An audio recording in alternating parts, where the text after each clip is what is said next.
These are the things that we're just gonna have to do, and these are the things that we're just gonna have to come to grips with. I don't know how else to explain it, but this is just how this thing is just supposed to go, and it's gonna go, and it has to go, I guess. Oh man. So originally, we were slated to add a new host to our panel of expertise here on the Public Enemies podcast, and apparently it seems as if we've just replaced a nigga. So I don't know. I don't know what the fuck's going on. I wouldn't necessarily say that you're light skinned, but yeah, sure, if that's what you want to go with. For a brown skin. Yeah, there you go. The lighting always changes. Like sometimes I'll be looking extra bright, and then sometimes I'll be looking extra bronze breaker. Like I gotta figure this out. Extra bronze You breaker. like one of them niggas that be like, yeah, depending on the light, my eyes be green. Look in the sun. Depending on the light, my eyes be like light brown. Look at it, dog. Hazel. Hazel. You know what I'm saying? Yeah, you know I got Indian. You know what I'm saying? I got Indian in my family. He knows it. Oh, got Indian in my family. You know what I'm saying? My great grandmother was part Cherokee. Like they always Cherokee. What about the other stuff? Bang, bang, bang, bang. You know my uncle was part Apache, right? Like, oh. You know, I'm related to all the Indians. Every last one of them. Oh, I love them. All of them. We lost Jizzle. It's okay. Don't worry about it. Breaking news. We got rid of 2 niggas. It's me and this.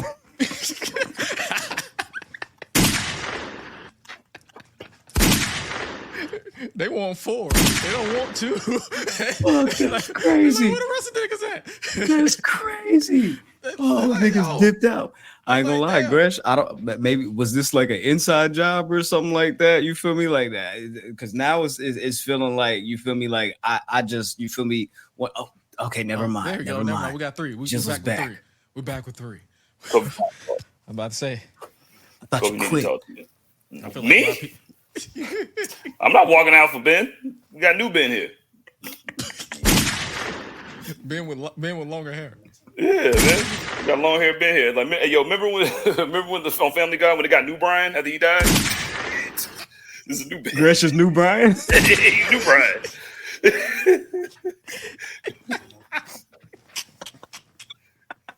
Oh my God, that is amazing. Oh, fuck. Gresh, welcome to the Public Enemies podcast. Y'all should know, those should know that are watching, you feel me, that are listening. I'm Graham, you feel me, but Gresh, what's up, bro? Welcome to the shit, bro. How you doing? I am chilling like a villain. I finally am off after shows like crazy this week, so I've been chilling all day, but I'm good. How about y'all, brothers? I'm about to chug this protein shake. I thought you was finna say what? The protein shake? Chug. Okay. Chugs. All right. Nothing more, shout out to nothing less. Chugs, Adam Cole. You feel me? I'm cool though. I'm chilling, bro. You feel me? Like yesterday was kind of like my Saturday, so today's my Sunday. It's weird. You feel me? The schedule. So I don't really know how to explain it. You feel me? But I feel refreshed today. Yesterday I was absolutely whooped, but you know, life is life. Jizzle, what's up with you? Man, you know, living. I'm saying, trying to, you know what I mean, navigate through this life as a black man in America. Oh man. Tyreek Hill. Yeah. Oh. Hey man, don't knock on my window like that. Trying not to, but you feel me? It's just you out here speeding and shit. So, oh shit, Ben, I thought you quit. Oh damn. There we go. All right. I'm looking at the chat. I should have. I should have. New Ben is wild. Yo, Son of Neptune. Yeah, I don't know where New Ben came from, man. Like, I really don't know where that came from. We called him New Brian, so Ben, I don't know. We called him New Brian. Damn, Ben looks know. different. That shit. Oh, you got the belt. Yeah. Like Andy, disrespect the champ when he not in the building. That's some wild shit. I feel like I should hide my replica back there because it's like, nah, bruh. He's holding it because he's the champion. You feel me? He cheated. Yeah, he did cheat. He's a cheater. Now that everybody's here, I can show you guys what I wanted to show you guys, and we can get the show started. Okay. Let's do Flip it. us off. I bet you love this. I love wrestling. I love the business. Blocking your ass. Hulk Hogan. Oh, hunty.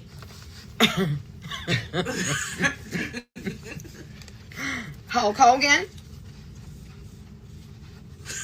Hulk blocking.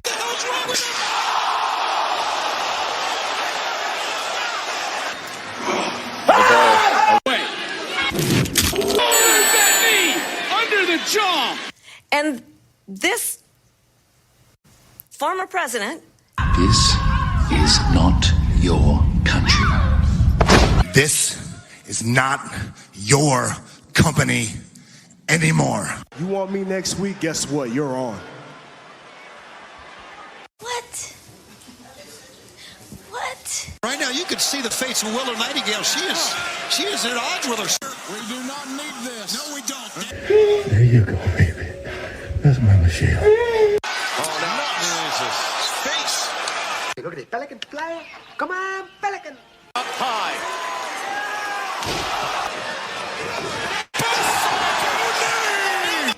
You know, it's only one opportunity to win the championship. No round twos. Fresh as always. The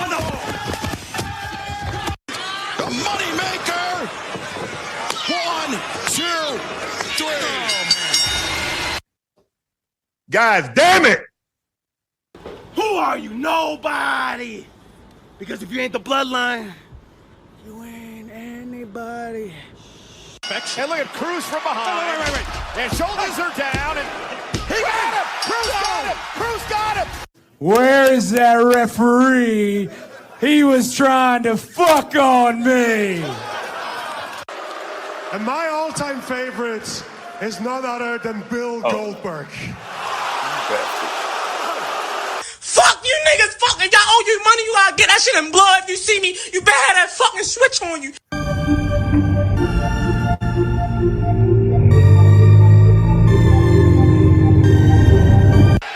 This is real, brother. This is wrestling. Thank you for coming to my TED Talk. What is going on? Like, yo, he just got here, Graham. Like, this is Greg's third day. I know, but I figured, welcome. Oh yeah, Michelle. Didn't even do it. Right to a knee by Julia.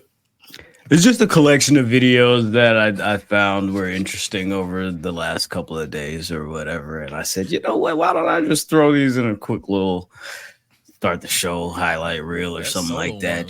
That solo was a definition of no pop. Exactly. No pop. Yeah. Like, damn. That was this former president. She wanted to say this motherfucker so bad. She did. Oh my gosh. She wanted to say that so bad, but god damn it. I guess Piece of human garbage. You know what I'm saying? Like, maybe motherfucker was definitely coming up. That was the word that I thought of, but you know what I'm saying? Shout out to the fuck you mean. You know what I'm talking about? Tapping in on the YouTube says I enjoyed that montage of this week's events. Yes, indeed. Yes, indeed. Oh, hit the intro. 804 confidential. Oh, he's been here before. You got it. Yeah, the intro. I know, right? God damn. See, bro, we got to get a new intro. That's what I was thinking. This nigga just got here. He fucking shit up. Well, let's get it.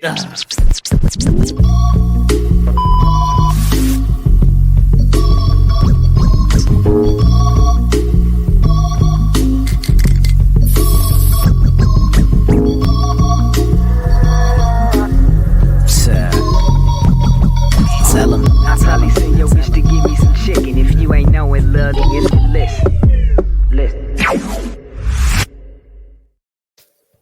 Yeah.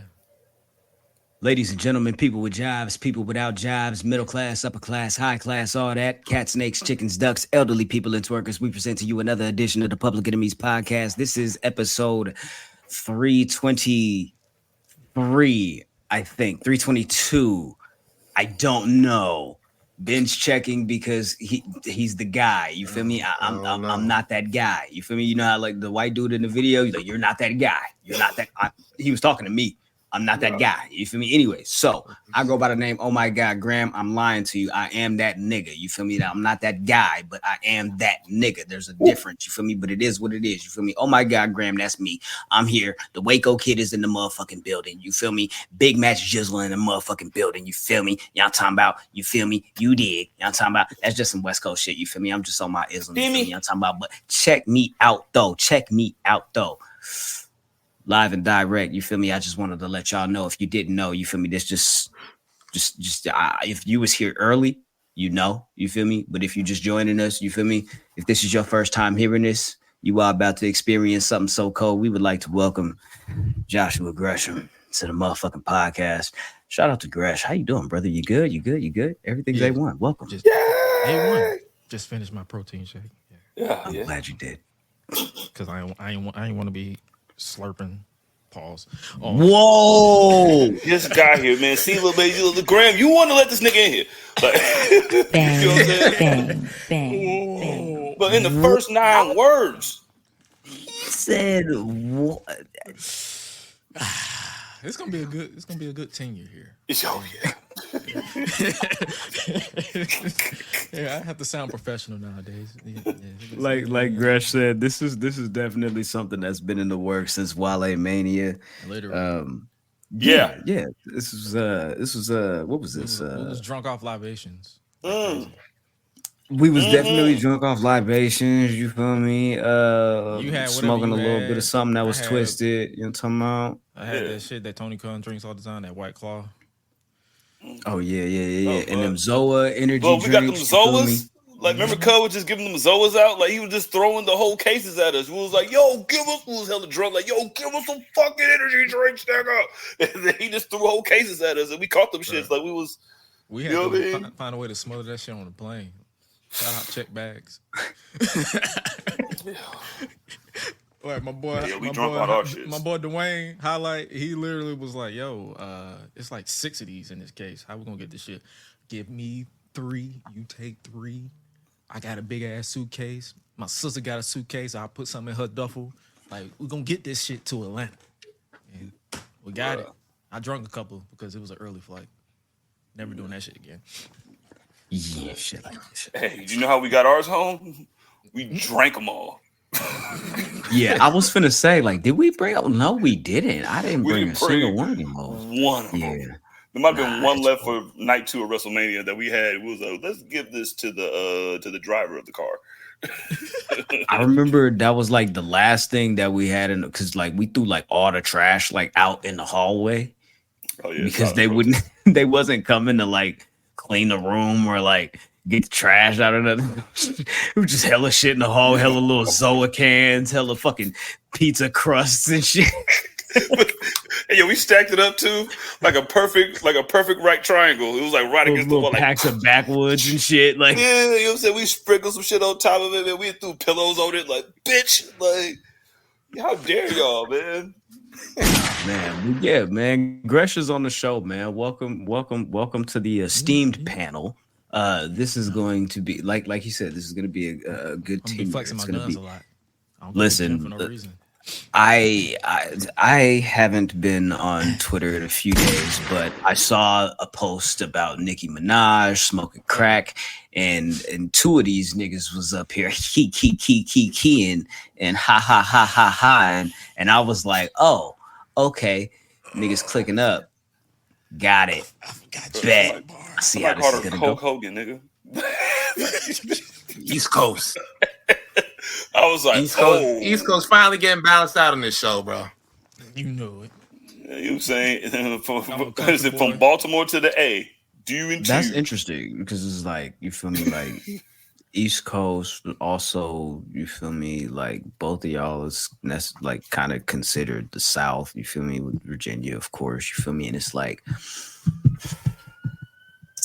Birdman said, when I go to Atlanta, I gotta change my watch. You feel me? So that's the East Coast. That's Eastern Standard Time. That ain't the South. He said that's the East. You feel me? That ain't the South. You feel me? I don't know what you niggas is on. I don't know how you niggas felt about that. So Miss Gladys. What you putting on Miss Gladys, bro? What you putting on Miss Gladys? Making these niggas put some respect on your name. Making these niggas put some respect on your name. You feel me? Because niggas ain't getting the Super Bowl halftime show and shit like that. I mean, yo, and the first thing they showed, bro, the first thing they showed was Lil Wayne performing at WrestleMania. They was like, "See, this is what y'all want to see. This is what y'all want." It was a 30-second clip because that's how long he performed. Because he forgot the words 30 seconds in, and he just went straight to "Uso," and then that was it. I was like, all right. And then he couldn't even freestyle on that. It's on you. It's on you. It's on you. Yeah. Hey. Like what? Down since. I should have known that shit was doomed from the beginning. I should have known that match was gonna be ass. They put all the bad vibes and all the evil on that shit because Jay was trying to dap him up. He was like, "Nigga, get to the ring, bro. We dapped up like 3 times in the backstage area, walking out here like, nigga, what else do you want, bro?" Jay was excited, bro. You feel me? Jimmy, y'all see that video where Jimmy was like, "I put him on the Lil Wayne." You feel me? You should have came out with the bloodline. If it wasn't for me, big bro, no yeet, nigga. You feel me? I'm talking about. How do you put your brother onto Lil Wayne when you like, literally share everything? Y'all share y'all share everything. Like, we had the same Carter CD, my G. I don't think just because Lil Wayne is from New Orleans that he should be the halftime performer. I think a little bit higher of Lil Wayne. Excuse me. You feel me? Like, I feel like he could headline any Super Bowl halftime show at any Super Bowl in any city, any state. I don't feel like it just has to be New Orleans. Bruh. 2009. Bruh, 2013. Like, you know what I'm saying? He was still in perfect shape in 2013 when they was there. Like, what are you talking? Like, what are you talking? And Birdman, like, don't you still owe Lil Wayne $22 or something? Like, 50 million. 50 million. He owed that nigga 50 million. I'm like, yo, man, I can't believe they out here disrespecting our name. I'm like, nigga, you still owe this man. Who disrespecting who? You are the disrespecter, nigga. He gonna tag Drake. Drake is like, yo, leave me alone, man. Like, man, why are you even tagging me and shit right now? I don't even want to be in this, man. Like, they already talk about, like, why do you have to make everything about you? Like, this is why I went to Universal. Like, why you make everything about you, Birdman? You owe him money. Nigga, you don't care about him, and you hate me. Drake, the only person that lost in this shit was Drake. He's like, damn, blood, I'm trying to drop another 250 gigs. And then here this man go, hey, whoa. We ain't disrespecting, I'm saying, Big Gresh like that. He definitely ain't JD. My body matches my head, brother. Yeah, you know what? Proportionate. His head is disproported. Like, it's just. But I was playing that Guacong Monkey King thing. I had to beat up a nigga with a big ass head. I was like, look at JD McDonough out here, make me fucking waste all my life. Last thing before we get started here, because Brad just said the JD McDonough of the ha, whatever, right? That reminds me of something. For quite some time, you've been saying no relation to Jonathan Gresham. And over this past week, I tried to get this gentleman to start this past weekend when we did the All Out post show. If you haven't checked that out, it's already in your phones, on your audio feeds, on your YouTube. You feel me? Tap the like button, hit the subscribe if you haven't already. But I tried to get this gentleman to start this past weekend for our All Out post show, and he said, can't do that. Sorry. Pre-existing obligation, exact words. And he said, I have a family reunion to go to. I said, you know what? That's dope. That's solid. That's wholesome, right? And apparently this nigga found out that he actually is related to Jonathan Gresham. What? Classic category 1. Yeah. I'm gonna take a page out of your book, Gresh. Expound. Yeah, so that's the cousin on the maternal grandfather side. Basically, we didn't know a lot of niggas growing up because my great grandfather moved to the city when he was, I guess, tired of living in Greensboro. So they were loosey goosey back in the day. So we have cousins everywhere. Come to find out, my family found out our ancestors, they did like an ancestry. So DNA tracked us all the way back to Gresham's incorrect spelling and all. So you got Gresham, Grisham,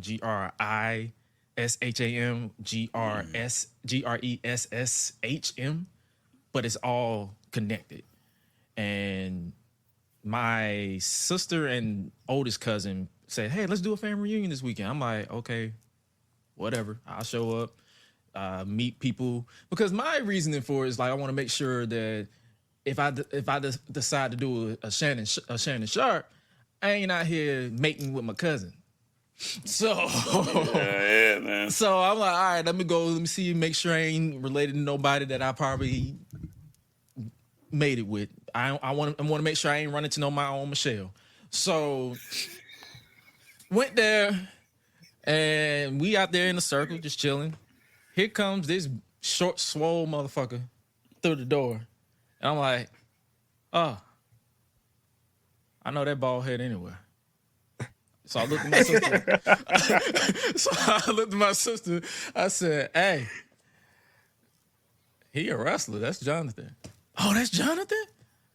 Hey, cousin. I'm like, so we both just sitting there awkward because we both, like, let's be real, when you first meet somebody, because keep in mind, most of us never met each other. So it's more so like a catch-up / introduction. Gotcha. That's why we had our name tags on, because we was like, some people didn't know our names. Oh, that's a real family my reunion. name is type shit. That's a real family reunion. It's like, yeah, I'm here. I'm from over here. Like, oh, okay. Exactly. Because their side of the family is from like Conyers, and we from the city of Atlanta. So we like downtown, west side of Atlanta, Adamsville type shit. So after a while, we were about to wrap up. We just started just chopping it up. Like, they was taking pictures, videos, recording everybody's reactions and stuff. And then my sister was like, hey, John, can you take a picture with my brother? Keep in mind, I'm to myself. Like, I didn't even mention that that I have a podcast and nothing to this man. I'm like, so we just like dap it up, chopping it up. He said, oh, you the one with the podcast. I'm like, who the fuck told you that? You know exactly who I am. Oh, so you thought the same thoughts that I thought. I was like, who the fuck told you that? So we chopped it up, took a picture, and the exchange ended where I was like, they always got us confused or whatever. They was like, yeah, you trying to cosplay as Jonathan, this, that, and third. He's like, yeah, they always try to mix up black people. I said, yeah, you right. I'm the one with hair. He's a real nigga. You know what I'm saying?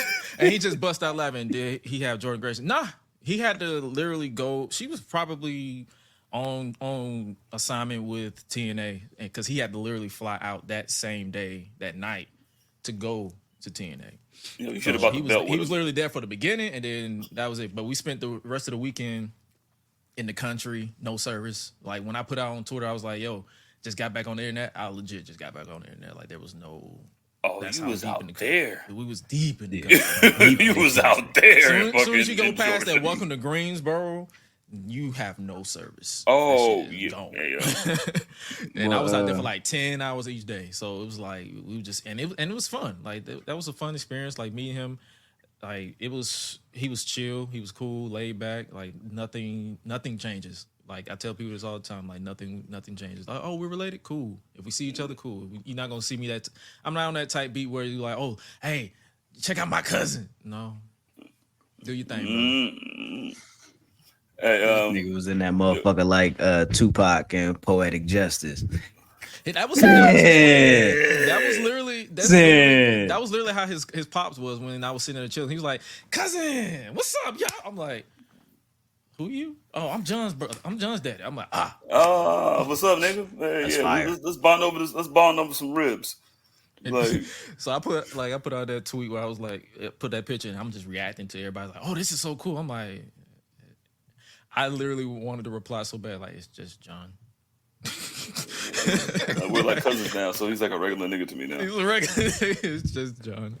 So, like, That's just how I am. Like that's how I was raised because I've been coming up and around a whole bunch of celebrities and stuff like in the studio or whatever, and I just treat them like an everyday nigga. Like I see, like I've worked with like Kiana Lede and all that stuff, and everybody be fanning out with me. I'm like, hey, I'm Josh. How you doing?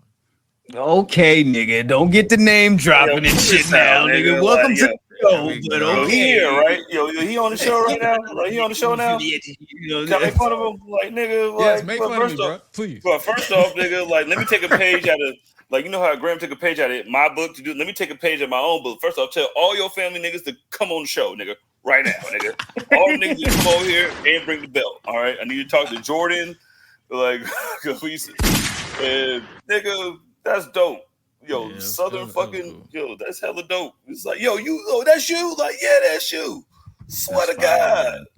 Yo, congratulations. So, we here. Wow. I knew it. I thought that's what. Oh, okay. We are here. A little bit of brief background and history and family lineage from our new host here is the esteemed analyst. You know what I'm talking about? Let's talk some shit. The following contest scheduled for one fall. Gresh fucking Barry Horse himself was like, yeah, I know hella famous niggas. Is that nigga still employed? No, he's definitely not employed. You don't remember the whole thing where he was like, oh, that nigga, West Side Gun using my voice on his music. Oh, that's awkward. Like, bro, and then they fired him. You tried to big time this dude and you got fired. Like no one is working with you, not even AEW. It's crazy. Yeah, bro. He was on some like abuser shit or something like that. His girl was like that. He was talking wild to her or something like that. So I think it tainted his name. And it was some crazy shit going down. But yeah, he definitely said nigga behind closed doors about West Side Gun. Crazy. Ain't nobody booking this. Hey, bro, just call Conan. And now you're fired. They book him in Mexico. Go do your thing. Like, right. Niggas just like you. They book him right over there. Odyssey Jones gonna be there shortly. Yeah, all right. Oh man. Wow. His name is Tsunami Johnson. Oh, Tsunami Johnson is gonna be crazy. Tsunami Johnson. Odyssey Jones to Tsunami Johnson is crazy. Nasty. What Kanye said. We ain't going nowhere, but got suits and cases. Yeah, and them niggas got some shit going on.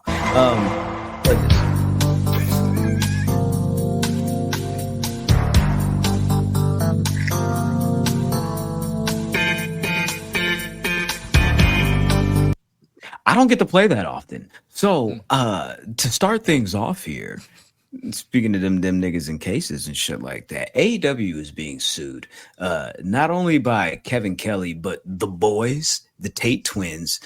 They said, y'all fired us on some bullshit and we are owed money for missed opportunity on bookings, for emotional damage, and what's that thing? Wrongful termination. Yeah, that one of those things. They are being represented by Stephen P. New, I guess, who is Jim Cornette's attorney, also CM Punk's attorney, or one of them, something like that.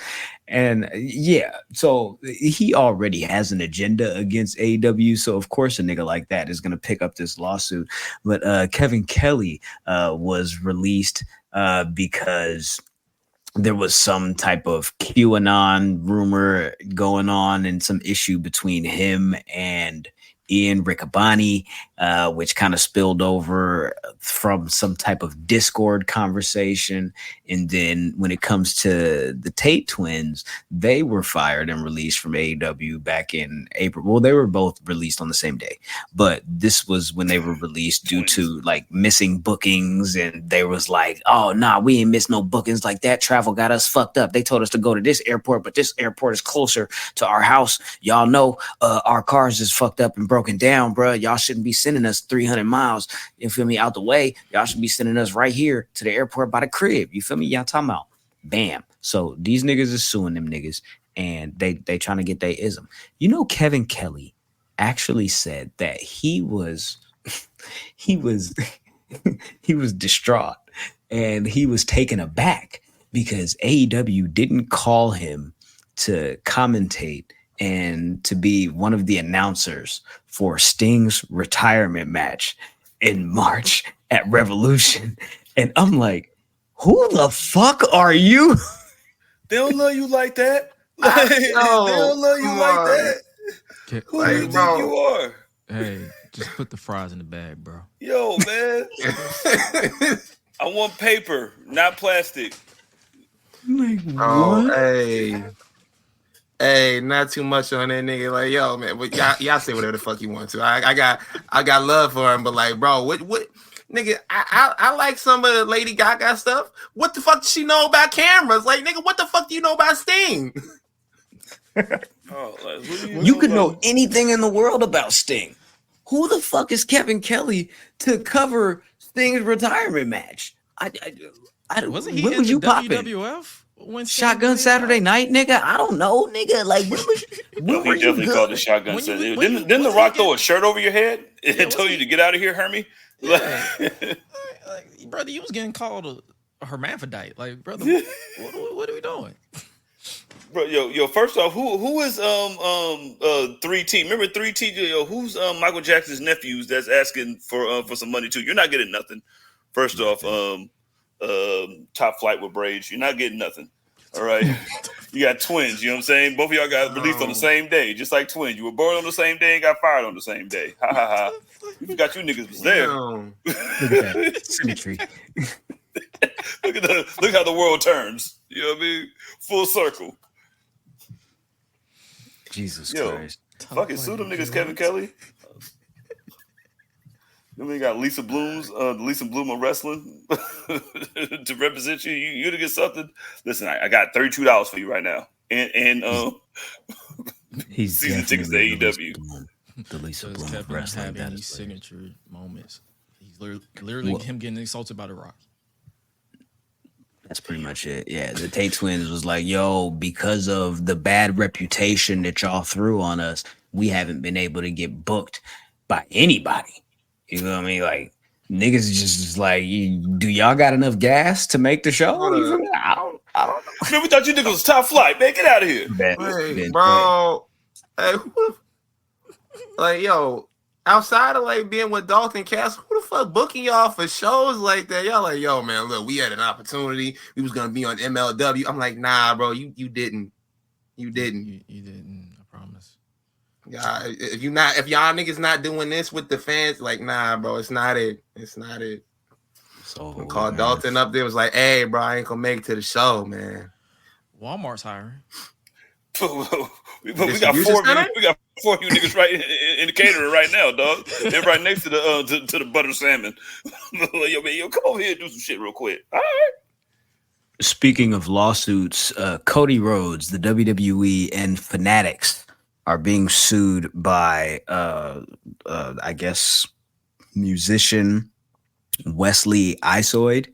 He is the lead of a band called American Nightmare, and he trademarked or leased the trademark or allowed WWE to utilize the trademark for merchandising and Cody Rhodes's nickname and all of that shit, right? And apparently the terms of this deal and $30,000 of a one-time payment from Cody Rhodes was supposed to have at least a 75% differential between the American Nightmare tagline and Cody Rhodes' name.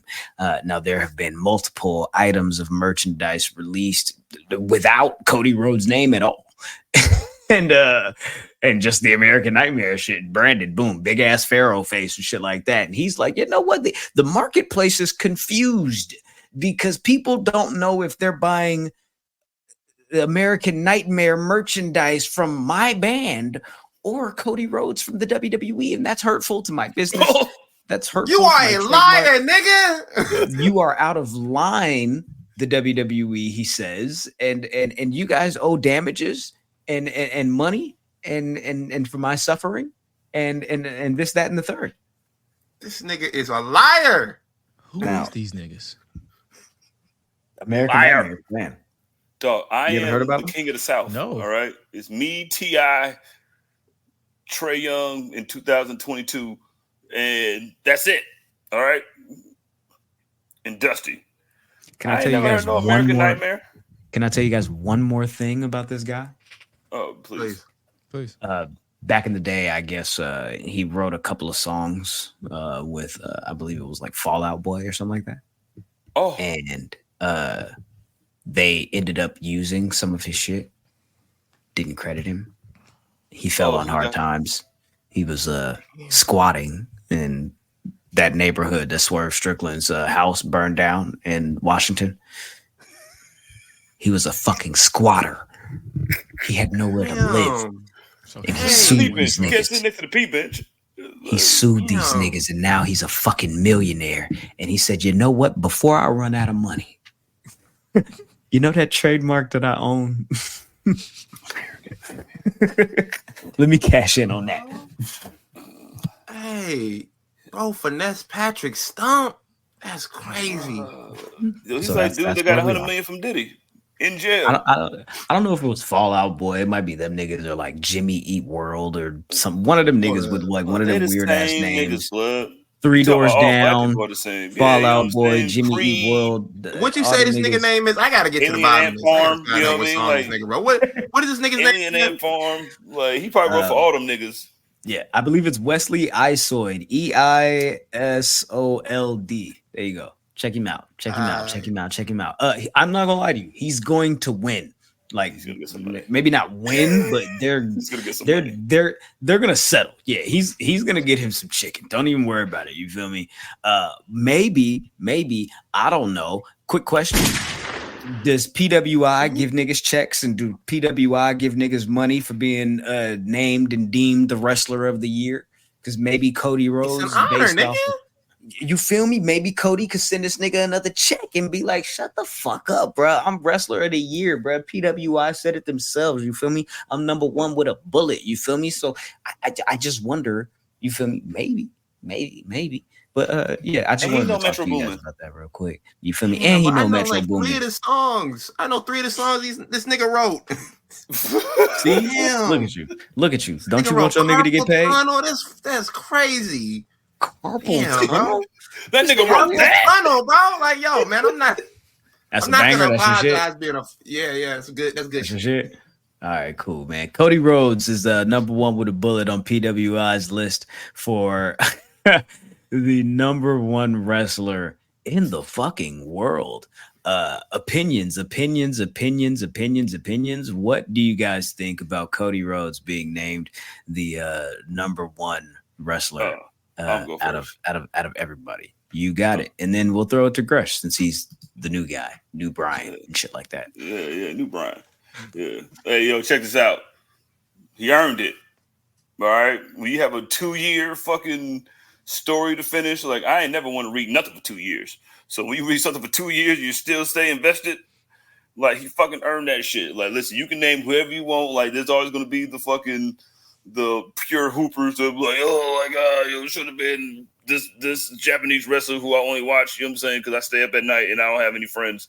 Like you know, like we don't need to hear none of that shit, dog. Like, listen, there's nobody that's carried like to come back from to start a company, leave that company, and then become the biggest thing in your fucking competition, which is the biggest company, and to do everything that he's done. Like he's had the best year, dog. Like we was there at WrestleMania when that shit happened.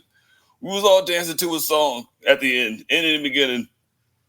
Like, for real, man. Like, I know you like, shout out to the list, man. Like, the list is the list, man. But nigga, he was number one. And there was nobody that had a better year than me. Period. So speaking of the list, I'll give you guys the top 5. Since I know we're gonna open up the conversation here. And then we'll throw it to Gresh for your thoughts. But Cody Rhodes at number 1.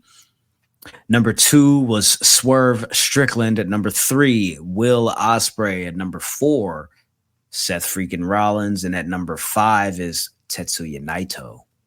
Gresh, it's on you. Naito? Oh, okay. All right. But Cody being number one, it's like if you look at the fact that he beat considerably the top dog in in WWE. I was about to say professional wrestling, sports entertainment, whatever you want to call it. And Roman Reigns, I understand why he's number one, and I know a lot of people are confused with why Roman isn't on top.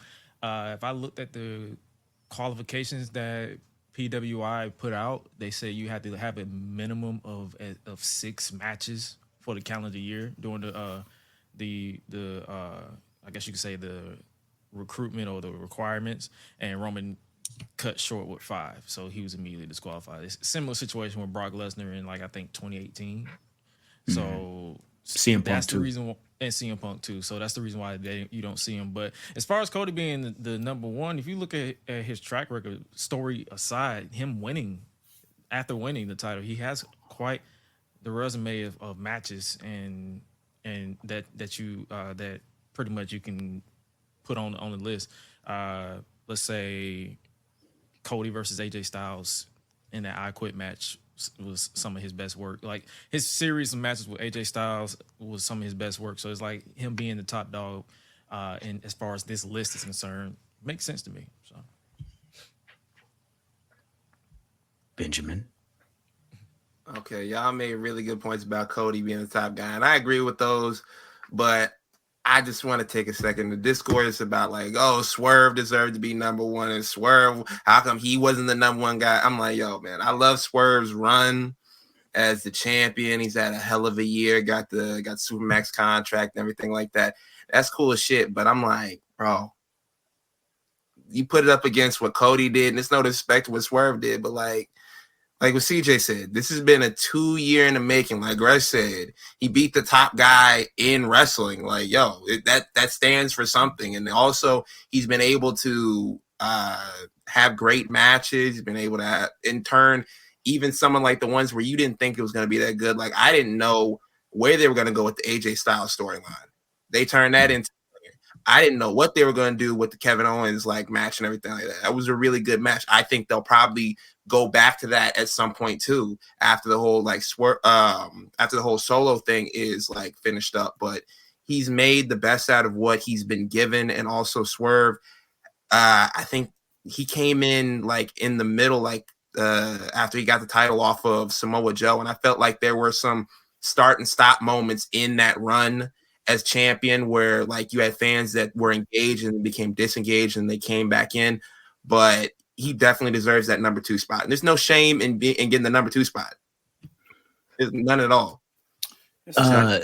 Nelly said 2 is not a winner and 3 nobody remembers. So maybe there is a little bit of shame. Swerve got Sha'Carri Richardson, nigga. He shoot Swerve. This nigga Cody looked at nigga Swerve like nigga, he got fuck out of here. Swerve at number 2. I'm not opposed to it. I'm always happy when a black man gets recognition for his hard work and dedication, even if and when that black man may not always feel the same way I do or say things that align with my spirit in regards to the things that I feel a way about, and when it comes to us as a whole. So, but Swerve definitely deserving of that. Will Ospreay at number 3. I'm gonna keep it a bean with you guys right now. Will Ospreay is already number 1 next year. Just go ahead, keep it a bean. You could have been. Yo, it's like every time they try to give Luka Doncic the fucking MVP in the beginning, every time they try to give Josh Allen the MVP in the beginning, listen, he is number 1 with the bullet. The only person that will keep him from number 1 is himself, and that's the injury bug. And that's not happening. And that is not happening. Yeah. So that's what I'm saying. That's the only thing that'll keep him from number 1. And that's not. And you got to looking back on Cody, and even just where's this thing at? The fucking his path to number 1. I remember in 2020, he thought he was gonna win. He thought he had that shit in the bag. In 2020, big celebration plan with AEW, had that big celebration plan. They gave that shit to John Moxley. He ended up at number 7. You thought you were going to be number 1, and you was a ways away, my brother. You feel me? But with this WWE run, Cody being one of the wrestlers that have pretty much dominated the conversation in pro wrestling in the last 4 years. And on top of that, the matches, if you want to take into consideration Dave Meltzer's star ratings and shit like that, he's got a plethora of 5-star matches and a plethora of 4.25s and 4.5s, which are pretty much the same thing as Dave Meltzer says. But I mean, look at all of the sliders though. In-ring work, Cody's above average. You feel me? Promos, Cody kills it. Storyline, Cody kills it. Connection with the fans, Cody kills it. Merchandise sales, Cody kills it. So what are the arguments against this?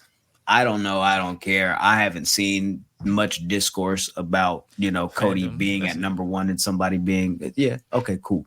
But, I think Cody is much deserving of the number one pick. However, he ain't winning again next year. Nah. Oh, spray. Oh, because spray. The interest in him has been up and down. So if you look at it as far as like consistency match wise, because I know match quality is a criteria as well. So, and I feel like Ospreay's match quality has been highly more praised than Cody's. Yeah, he ain't seeing that. He ain't seeing that part of the criteria. Everything else he could win, but like you said, the storyline shit. Like the storyline, that shit was 2 years, dog. 2 WrestleManias. Like you kidding me? Like you gotta give it to him. And he ain't been hurt. You know what I'm saying? He was like his lamb shank of a pectoral muscle is back, and we straight. Like he's been good. And Ospreay damn near could have been. If Ospreay would have been 2, I'd have been over here with my kufi on, standing on my Plymouth Rock, because ain't no way. But something next year for sure. Something that's on this list that is absolutely egregious. EC3 at number 40. 40 over what? At number 40. Period. 40. EC3 at number 40 over Hangman Adam Page, Kevin Owens, Jack Perry, Kyle Fletcher, Chad Gable, Roderick Strong. Like, what are we doing, bro? What did EC3 do? What are we doing, bro? EC3 has been the NWA world champion for, I think, like a whole year. So, the niggas still like that? That's bro, like congratulations. Congratulations to him. Y'all still around, nigga? Congratulations to him and the 17 niggas that watched that shit. I didn't even know he was NWA world champion. Like, yo, niggas still make Mountain Dew Code Red? Like, yo, they still got Code Red in the stores. Like, we got Cody Rhodes. Still employed. I know, but yeah. Damn. All right. He's at 40. But shout out to my nigga Gucci. Right, exactly. Cody Rhodes is set to defend the WWE Championship against Solo Sikoa this Friday on SmackDown, the premiere episode, reverting and returning back to the USA Network. And, maybe that'll be like a cool thing, even though nobody really cares about Solo. It's kicking off, actually. Yeah. It's starting the show. Yeah, that's what Cody got someone to be. You know what I'm saying? You got to hit that Metro Boomin concert.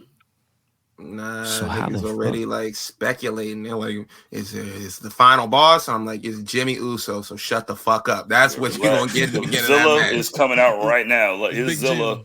Yeah, you know what I'm saying? Like Jacob Fatu is going to be absolutely amazing again. You're welcome. They pulled up on NXT. That was cool. That was fire. They did do that. And, a lot of people are saying that Solo is like ruining the vibes. Like that nigga ain't got no aura. And Paul Levesque. Oh man, that nigga's all right. You know what I mean? He's like Brian Daboll. He's like Daniel Jones. He's all right. He's like Daniel Jones of the you know what I mean, of the bloodline right now. I'm like, oh, it's got to get it away right now. Like I don't hate him, but I'm not over the moon about him either. So. All right. Bang, All right. bang, bang, bang, bang, bang. Talk AEW Dynamite and recent news about All Elite Wrestling and shit like that, shit like that, shit like that, shit like that. Dynamite was weird. Dynamite was a little weird. I will say this. They're trying, I think. So here's what we got coming out of that show. The Young Bucks are going to be taking on Kyle Fletcher and Will Ospreay after the result of the first ever casino tag team gauntlet match. And Tony, you gotta stop doing these matches. Stop it. Just stop it. The match was cool, but it was like, my nigga, you've done 7 of them this year, and we need you to relax. Less is more. Yeah, calm it down, my brother. Like, I wasn't mad about it, but you feel me? Kyle Fletcher and Ospreay started that off with FTR, and they basically ran the gamut, if you could say, because nobody really gets eliminated. It's first pinfall, or whatever. Which I is don't like stupid that to shit. me, because it's like, why not rush to pin somebody and cheat, and then it's like, what do you do if someone gets the pin before you even come out there? Like, yeah, so is this over? That's the idea. Like, there's it's kind of like the mystery of who's involved in the match, and then the match can end at any time. So like, that's kind of like supposed to be the appeal of it. My Brian Danielson and do a surprise schoolboy with everybody hold the ropes. Match done. What I think they should do is they should, just to kind of like enhance the feeling of like what the match like represents and like could be versus like what it is, they should release like a list of people that didn't get a chance to be involved in the match, because at the point that it ended, these were the rest of the people that were going to be in the match if it continued, type of thing. And it's like, oh, well, damn, you feel me? Like, if I know Kyle O'Reilly was fit to be in the match, you feel me? You feel me? Maybe on the next one, type shit. I don't know. I feel like that's what takes a lot of people out of it, because you know that they're going to wait until everybody comes out there. So the wrestlers are wasting time by hitting moves. That's cool for the crowd, but it's just like, to switch it up from time to time, I need them to get a surprise win out of nowhere, and then have everybody just walk out on the stage like, oh my God, what? Type of shit, right? Because if the idea is you don't really know everybody that's in the match, we don't know as the audience, but everybody that's supposed to be in this match is in this match when it comes to who's booking the show. So like, we don't fucking know what the fuck is going on through your head, anyways. If that's the case, nigga, then make it a gauntlet match and not a fucking first pin match. Then like, yo, you got to beat this person. It is a gauntlet match, though. It is a gauntlet match, like a turmoil, basically, where you eliminate a team and then the next team come out. Yeah, like whatever Big E and Xavier had to do to get Kofi the belt when I cried at WrestleMania. Team turmoil, so one of them. Like, do that then. Like, don't fucking be like, yo, we're gonna get everybody, because then you just get like a big clusterfuck, and then like partners are hitting each other. There's like big factions that are split up into 2 teams type shit. Like, yo, man, like, yo. Nah, bro. Nah, you need to chill. We tag team partners. You start hitting on me like, nigga, the tag team's dissolved, nigga. I ain't being out there. Score up. Whoa. Fuck these championships, nigga. Shit, we split an Uber together to get here. Like, you beat me up right now? All right. So we've got that match official, the Bucks versus Will Ospreay and Kyle Fletcher. There's a bigger story here at play with the Don Callis family, because there's no way these niggas is going to win the tag titles. Now,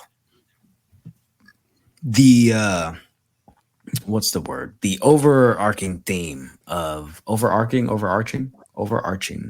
whatever. Anyways, thank you. I appreciate that. Somebody smarter than me. Anyways, so the theme of this show was pretty much the continued dominance and violence that has been exemplified by Jon Moxley and Claudio, Pac, and so on, Marina Shafir, them niggas, right? Yeah, I know, right? So basically, they started the show with this Moxley promo, which was basically filmed right after All Out, and he was saying that uh, they started the Blackpool Combat Club a couple of years ago to try to accomplish something, but Daniel Bryan is Mr. Diplomatic, Mr. Patience, and waiting, and all of it is out the window. Moxley says, I am the king of these lands. And Brian, you don't really have the stomach for what needs to happen. So what happened to you had to happen. AEW did not show the footage of this nigga getting choked out with the plastic bag, nor did they show the footage of the fucking needle and the chair shot for Swerve. Damn, y'all don't like that shit? Y'all went out there and told them they could do it. Y'all don't want to post this shit? All right, bro. Damn. They said it's too violent, brother. It's too violent. No, maybe it's like you shouldn't. Maybe it's like you shouldn't have told them niggas to do it if y'all wouldn't even post it on Twitter. I don't know. Oh yeah, I saw that tweet where it was like, "Oh, due to the nature of this event, we cannot post or condone Bryan Danielson being this happening." I'm like, bro, you just posted Chris Stat getting shattered with light tubes. What are we talking about? Dropping the boat. dropping the boat on dropping the boat on the tax. What do you mean? So Pac ends up cutting this promo where he says this company is broken. We're gonna be taking over, yada yada yada yada yada yada yada, and enough is enough. This, that, and the third, right? Then later in the episode, Darby Allin comes out and says, Moxley, you've been looking for me. I ain't hard to find. Pull up, you bitch ass bald nigga, right? And so Mox comes out and Mox says, you ain't ready to be a champion. Everybody knows it. You know it. I know it. Stop playing with yourself. You got that number one contenders match. You got that number one contendership. You have the match against Bryan Danielson at Grand Slam, but you're not going to win because you're not ready. So give me your title shot. You got to stop doing what? That's some Suge Knight shit. Back it up. He got to stop doing what with himself? All right. I said he got to stop playing with himself. Yo, pause. Whoa. Yo, Darby. Pause, nigga. Don't try me today, brother. Chill, Darby. No, you didn't say it, Graham. Darby said it. That's his fault. And John said it. Marina choked out Commander. Yes, she did. With a straight. She choked out Commander. Why that nigga was giving a whole promo, nigga. I'll be sick.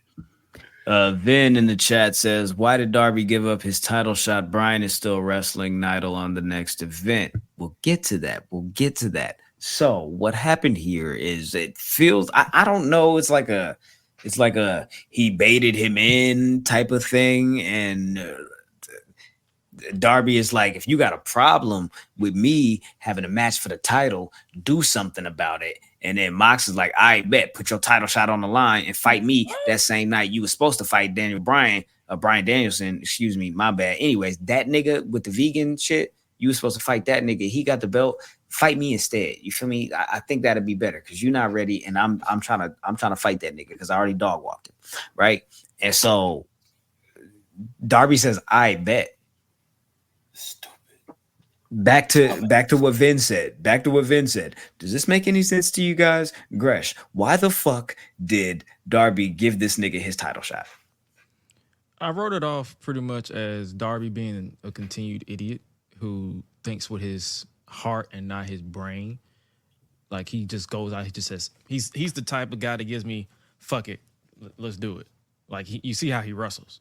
So I'm like, that's why I wrote it off. But realistically, it makes no fucking sense. Like, why? You already have the title match, bro. You gave it up.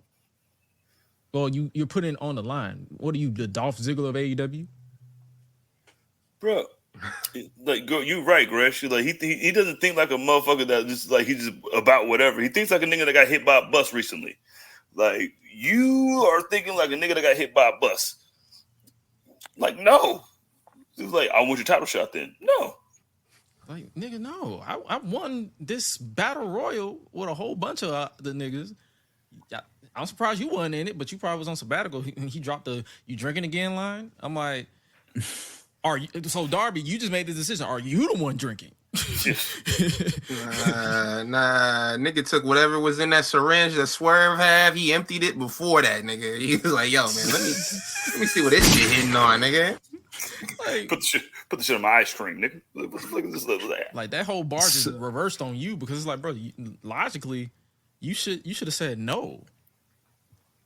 What you you'd have been perfectly in your right to say no. Like, no, 100% in your right to say no, right? And to make this even more convoluted, as soon as that happens, Nigel McGuinness is backstage pulling up on Christopher Daniels and saying, yo, I need to talk to Tony Khan. It's something important. He's going to like this. He's going to love this, right? And then he goes out there and says, yo, I just talked to Tony Khan and I got this match booked for Grand Slam. It's going to be me versus Bryan Danielson because Danielson, you a bitch and I don't like you. And if you healthy enough to compete, come see me at Arthur Ashe because you had the career that I was supposed to have. You feel me? And everything that happened to you was supposed to happen to me. So this is payback. Ben, explain to me how the fuck this makes sense and how excited you are about seeing this match between Bryan Danielson and Nigel McGuinness. First of all, you know what I'm saying? Let's throw that in there too as well. You know what I'm saying? Fuck it. Nah, bro, that beef that they had in Ring of Honor, that shit is legendary. So when he got in the Battle Royal, like I was not the Battle Royal. Was it a Battle Royal at All Out? All Out, Casino Gauntlet. All in, all in, Casino Gauntlet. All in. Okay, so I was like hyped. I was like, yo, he's gonna get a match. We're gonna do something. He gets eliminated. I was like, okay, it's probably a one-time thing. So on Wednesday last night, when they brought it across again, I was like, yo, this is real shit, especially when he started talking about you had the career that I was supposed to have, because Bryan Danielson has been saying this in interviews and like online for years upon years, because originally he was hired by WWE and they kind of looked at him as the next guy. They looked at him as like the British guy who was going to cross over and do all the shit that we thought that Wade Barrett was going to do, but he ended up getting injured and it didn't go the way they thought it was going to go. So now him kind of getting that like, yo, man, we're going to end this rivalry once and for all. I'm hyped for it. Y'all got to put a little extra something to Mariah May's like in a contract. Y'all got to give her a bonus or some shit because she brought this man back. Yeah, the only white woman worth the damn. The only blonde white woman worth the damn is Britney Spears. All right. Yo, Nigel McGuinness saying like, yo, if you're healthy enough, it's hilarious to me, first off. And if you're healthy enough, like, nigga, didn't you just come back last week? But anywho. Stem cells, nigga. Stem cells, nigga. I feel like the problem with that is the fact that they put a title on when Darby getting the title shot. It probably wouldn't have been a problem. Like if they would have said, hey, you get a future title shot, instead of saying, hey, you win this battle royal or this royal, whatever they gave the title, and just said, hey, you're going to get this title shot at Grand Slam. People are in their minds like, okay, he's going to get the title shot at Grand Slam. So now they're making Darby look dumb because it's like, okay, I have this title shot at Grand Slam, but you know what? I don't want the title shot. I want to fight you because you've been calling me out. You didn't put your hands on me, but you've been calling me out. So I won't put my title shot on the line against you. So if they would just not put a title on Darby winning that number one contendership and just say, hey, future title shot. And then John was like, hey, you know, you got that title shot in the future. Yeah. I want that. I think they'd have switched like when Christian won and what Darby won, that they'd have switched that shit. Like it probably would have been a little more feasible for Darby and John to have a match. Title. It's just but having a match for a contract where I can fight you for the title whenever is a little different than like, you know what I'm saying, I have to like, we're fighting for the right to fight this nigga in 13 days type shit. Because that just tells me that Mox just gets on Twitter because it's like, oh, Twitter says you have a title shot. I want that. No, I just tell you that Mox is a fucking, yo, man, got a little Adam Copeland in me, nigga. Like, yo, blood, yo, you are food, nigga. I have a girl that can choke you out, nigga. Like, I'm gonna get this title shot, and I'm gonna fight the nigga that's in my group that I've been beating up, nigga, since we made this group. If they didn't put that title of him facing it for the championship at Grand Slam, nobody would have been batting an eye at Darby's decision. I agree with that. You think Darby loses this? Nigga, excuse me? But pardon thy. Excuse me. Of course he's gonna lose, nigga. Yeah. I come out in a white tee and green jeans, the green corduroy jeans, nigga. Like that's a psychopath, nigga. With a group of psychopaths. I need him to lose and wash his jacket. Yeah. Because that jacket don't look like it's been cleaned in years. It's not the same jacket that Cameron had in that one picture with the pink bandana and the little thing. It's not the same one. Not bad. Yo, I need Moxley to do a kickflip on this nigga head. I just learned just to do this to you. Well, that's that, man. I just, I agree with you. If they wouldn't have put that date on it to say it's going to be at this date when you get the title shot, nobody would have really tripped. But since it's like, y'all told us when the match was going to happen, and then now 2 weeks before the match, you guys are saying, nah. You know what I'm saying? Okay. But maybe maybe this is Tony Khan saying, yo, we need to sell more tickets. Let's book some banger matches, something with some history and something that's going to further I guess the biggest storyline that I'm trying to build out here in AEW with whatever Moxley's got going on since the whole Elite Takeover thing is Boosie. But in that Nigel Bryan shit, nigga, is like he was like, oh shit. We're dropping this shit in Arthur Ashe, nigga. We're dropping it here. Critique aside, I am excited to see that match. So. Oh yeah, smart, for sure. Nigga. Yeah, for sure. So other things that happened on this show, Hangman cut a promo and said that if he found 1,000 houses that Swerve owned, he would have burned all of them down. And he's now planning to target anybody that stood in his way and tried to save Swerve in any way. As he, was on his path to destroying him. And at that moment, he decided, Jeff Jarrett, you in my face and you talking for longer than 6 seconds, so you could get your ass beat too. So there's that. Is this nigga Kendrick? Like, bro, like, yo.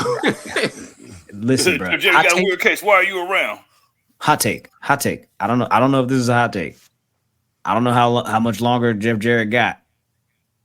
Hangman should retire. What? You scared me for a second. I was about to be like, I said, how much longer you got for life? I was about to be like, yo, it's a little. You said Double J got a terminal illness? Yo, Jeff Jarrett, Jack Perry, you know what I'm saying? So there was that. Ricochet defeated Sammy Guevara. Mariah May defeated Queen Aminata. Scapegoat Jack Perry defeated Leo Rush. And they also teased a potential match with Okada and Takeshita. So there we go. Oh, yeah. That was my favorite part. Yeah, that was Dynamite. Takeshita Recently. That Jericho shit. Yeah, there's that. But that's why I didn't mention it because, it hurt. It hurt my heart. It fried my brain. I just stared at the TV and it was like, this is entertaining to somebody. Bro. Just not me. Somebody's watching this and be like, yo. A Bentley. As soon as I seen a Bentley, I was like, "Yo, they're gonna destroy this shit." And then they just threw quarters on it. Exactly. I was like, "Yo, we're gonna do some damage." I'm like, "Bro, hey, that barely scratched the paint." They was pennies. Hey, where'd you get all them pennies from? That's some Karen shit. See, Brock Lesnar threw a door at a nigga. You know what I'm saying? Like, and then you over here just getting your shit crushed by pennies. You talking about that you fucking ran up on that nigga after the? Yeah, all right, bro, for sure. You got it. Exactly, no pop. So recently, AEW has been in the news for, I guess there's this apparent rumor that popped up this last week. AEW trademarked the term shockwave. It seems as if this may be a TV show, pay-per-view. I don't know. But I guess the internal word and rumor, I guess, according to Fightful Select and numerous other outlets, are claiming that there's a possibility and this idea that there may be some relationship with Fox, FS1, or something with AEW and this whole idea of shockwave. For those of you that are watching live on YouTube, X, or Twitch, this is not a real AEW Shockwave logo. Somebody made this shit at their mama crib, and Tony Khan is just, that's Tony Khan. But anyways, so this idea of Shockwave, I don't know. Shout out to WSW. I seen this shit earlier. I'm waiting for this shit. Silk the Shockwave. I love it. See, I was thinking. That's solid because I was thinking Static Shockwave. You feel me? Even better. I was thinking Static Shockwave. That's what I was thinking. You feel me? I was already fantasy booking Static Shock versus Hologram. You feel me? So that's what I was doing. You feel me? Like I don't matches. That's what I respected. But we got 4 niggas now, so we can jump that nigga. Nigga Virgil on commentary. Yo, run up the Virgil. We be in the shit of Static Shock. We the new foe. You know what I'm saying? You know what I'm saying? No Romas. Like I said, you gonna fight Virgil too, or you gonna fight his racist daddy who was like, "Yo, man, I don't want that nigga in my house." Who was that nigga with that damn $1 million championship? You gentlemen are unhinged. So our thoughts on this possible idea of what AEW Shockwave could be, I'm not sure if this is something that's maybe a pay-per-view, but I don't know with the idea of this possibly being something that could be on Fox or FS1. I don't know. Ben, go ahead. Put that shit on FXX, bro. They ain't got nothing on there right now. Shit on there, man. Yo, facts. Like, yo, man, a 4th show is kind of crazy right now at this point. I don't know. You want to count ROH? Oh shit, you right. I think that's kind of wild right now. I'm like what Greg said. I hope it's a pay-per-view. Like I pray to God it's a pay-per-view because y'all don't need no more shows. Like Collision already getting his ass beat, and it's gonna continue thanks to college football. Like, I think putting that shit on FS1 would be the perfect move. Like, get that shit off of fucking TBS and shit. Like FS1 is somewhere like because niggas still like you need a consistent 400,000 people to watch some shit. You know what I mean? And like, if you got FS1, you know what I mean? Like, you could, man, I'll put Collision and Shockwave on right after fucking whatever Shady McCoy's show is. You know what I mean? Like, yeah, put it on right after that. It's not Speak. They're not on Speak no more. It's called Faculty. The facility. Yeah. Oh, the facility. The Faculty. Yeah, the fucking Usher movie. I called the show before Kyle Hurd and First Things First. So whatever's after that, like whatever's after the show with Joy Taylor on it, with her sexy ass, you know what I'm saying? Like, get Joy Taylor out the way, and then like 4 o'clock, you know what I'm saying? You can have Shockwave on Wednesday. Don't ever get Joy Taylor out the way. First of all, let her take her. Keep her all the way in the way. She can read ABCs and Cat in the Hat to me. I'm gonna. She is the definition of when Lil Wayne said, "I hate to see you go, but I love to watch you leave." Type shit. You feel me? But actually. I don't even want to big action. You feel me?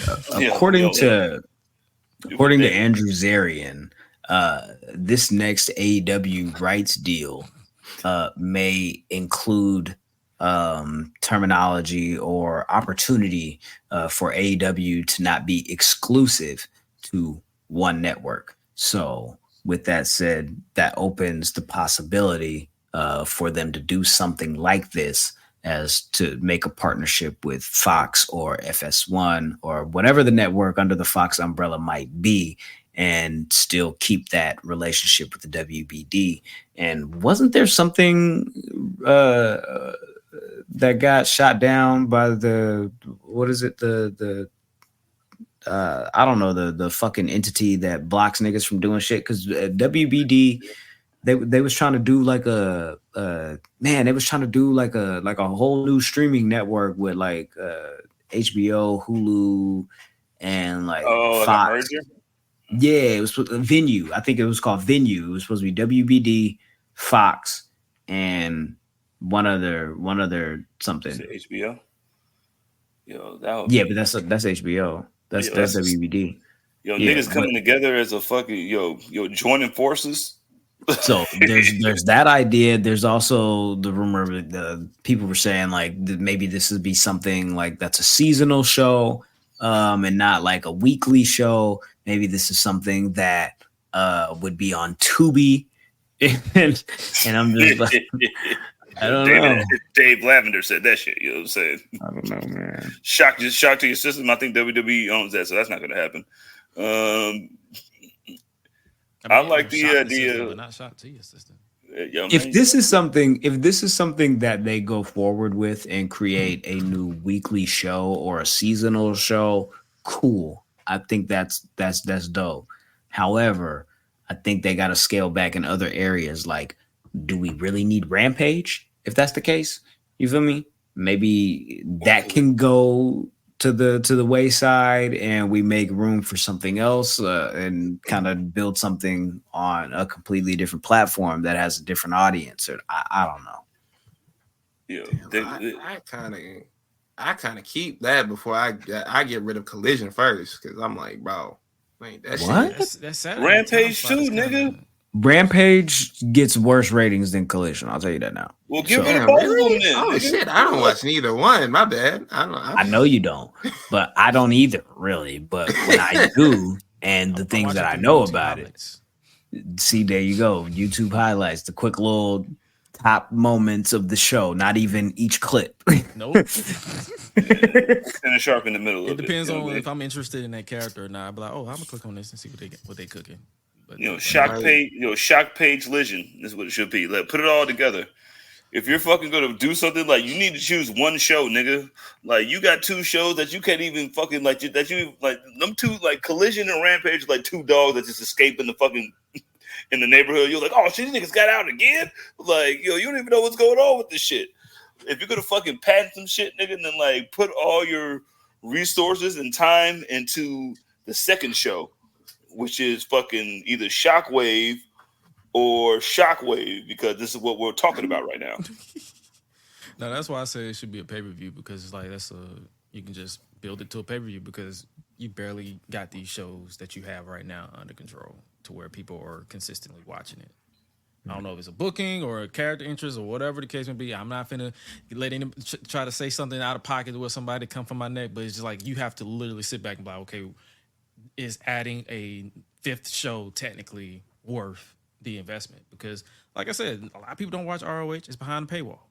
A lot of people don't watch Rampage. It's on a Friday at like 10 p.m. that a lot of people is like, I ain't gonna lie to you, I'd be knocked out when SmackDown goes off there, because I'd be tired. It'd be a long day. I get up extra early to do my thing, and then by the time SmackDown's done, I'm knocked out. I be forgetting all about Rampage, and then Saturday, I'm out. I'm doing something. So I ain't watching this shit tomorrow, nigga. I can watch this on a Sunday morning when I'm doing my errands or doing my cleaning up my house. But as far as like adding another show, where you gonna put it? Wrestling is on every day. What day? Sunday? Like Sunday? Like, are you gonna rotate that around when you have a pay-per-view on a Sunday? Are you gonna switch it to Saturday? Like, they already rotate Collision to Fridays when they have a show on Saturdays. And I still ain't seen that episode. You can't you can't do Tuesdays, because like then it's gonna be like, yo, you're going against NXT and blah blah blah. You're definitely not winning that shit. So especially with Jay Parker running around being fucking like perfect. So and Julia. Yes. Yeah. So you better off going to get yourself. Like you know what I'm saying. If you have Rampage, I mean, you have Dynamite going against Shockwave right after. There's like boom and boom. You know what I mean? Like that's the only way that you can do it. Kind of. You remember TNA used to do that reaction show? Yeah. After Impact, yeah. They can do that fucking shit. No, they need to put that shit on YouTube. You better off going against fucking Speed on YouTube, nigga. If you're gonna make some Shockwave shit, go against Speed, nigga, because you don't want Tuesdays or going against yourself, or you don't want Thursdays against Thursday Night Football and the challenge sometimes. Oh yeah, they definitely not winning against the challenge. I'm sorry, nigga, you crazy? Nigga, the challenge is that shit. I don't even watch it, but I see everybody always talking about it, so I already know it's It's not gonna happen. That besides Jersey Show is one of those shows that I actually watched all the way through. Wow, man. Nowadays, I don't watch it, but they just keep giving these niggas money. Like, you know what I'm saying? Like, yo, can you please? Yo, we got nothing on Thursday nights. So we're not putting the Chanel show on anymore.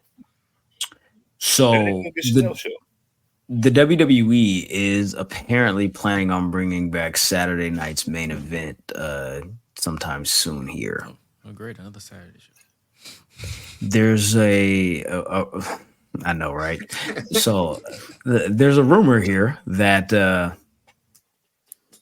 it might possibly end up being that December 26th or December 28th show that is in Florida just so happens to be the same day as AEW World's End. So, like, nigga, we doing this shit for free too on NBC? Take it. Boom. So there's that whole idea. Versus $50 for a pay-per-view. Which one are you gonna pick, right? So I think that's the idea of it. And there's no confirmation whether or not this is actually going to happen, but it just kind of seems like the WWE's MO and the par for the course as well when it comes to counter programming AEW events and shit like that. Is World's End in Florida this year?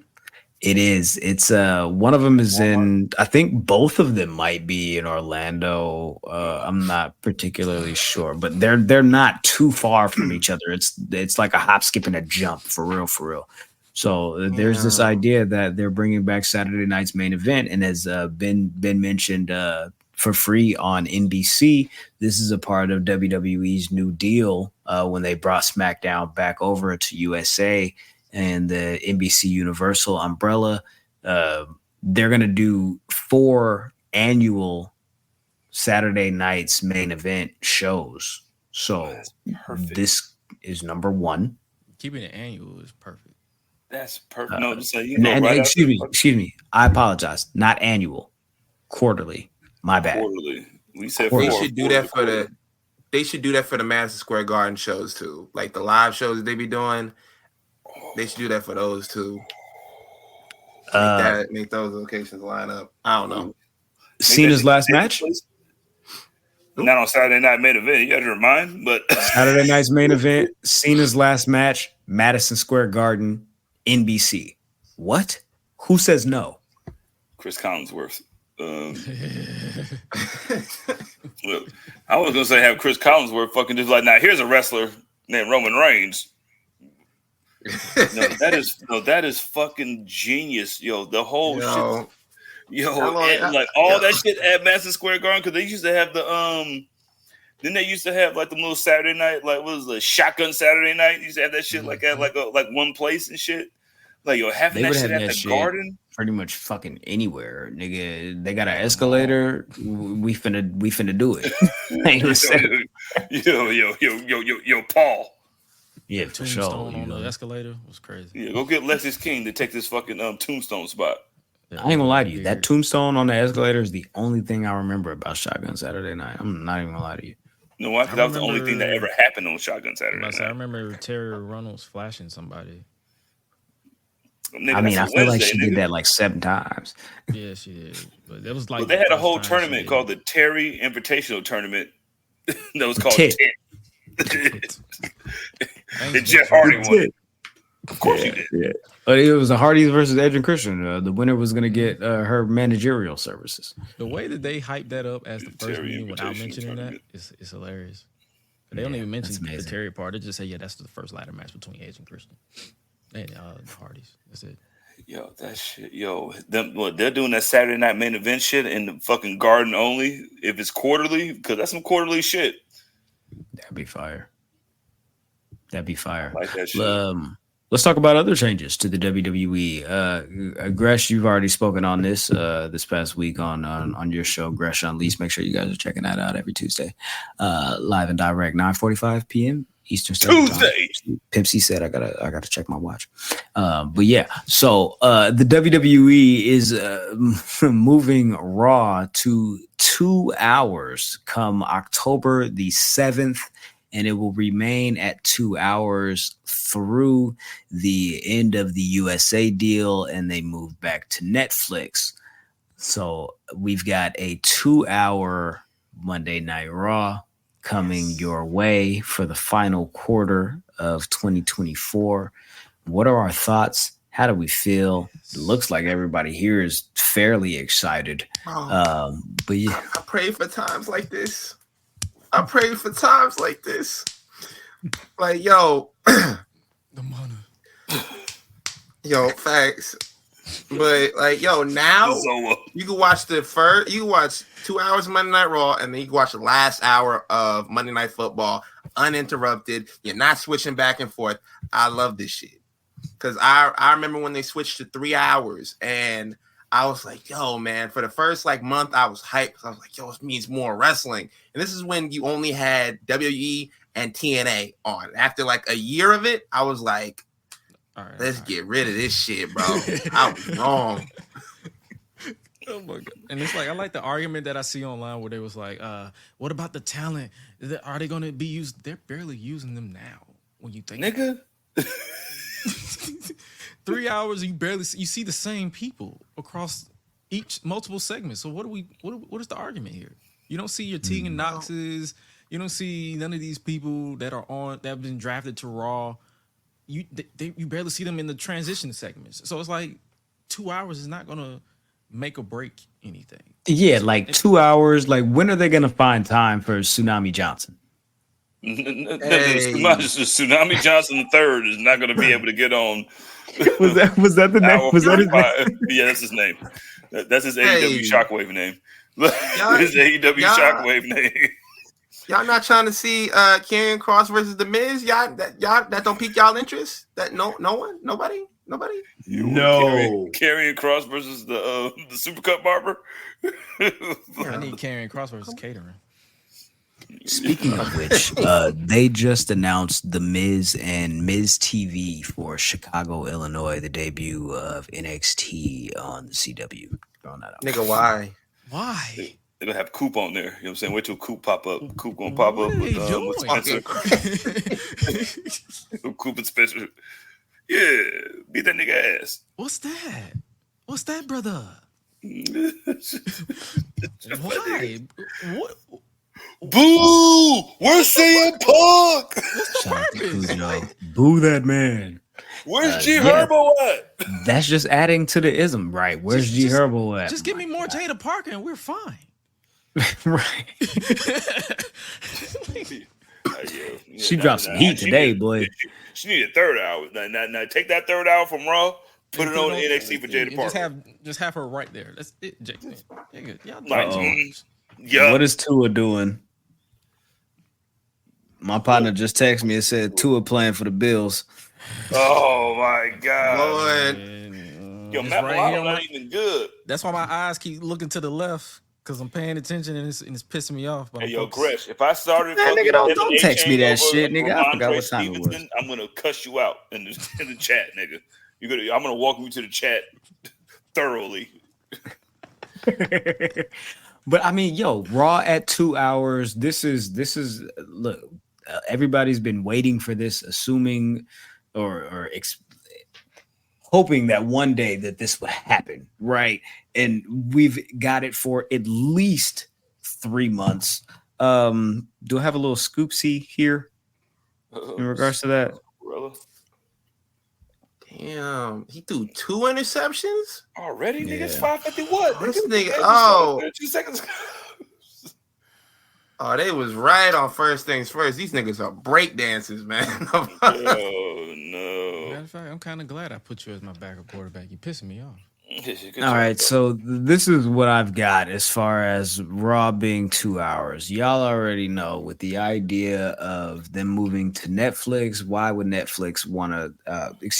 With the idea of Raw and WWE moving to Netflix, why would USA want to pay more for an entity that they're only receiving for an extension of 3 months, right? So USA is only willing to pay for 2 hours of Monday Night Raw.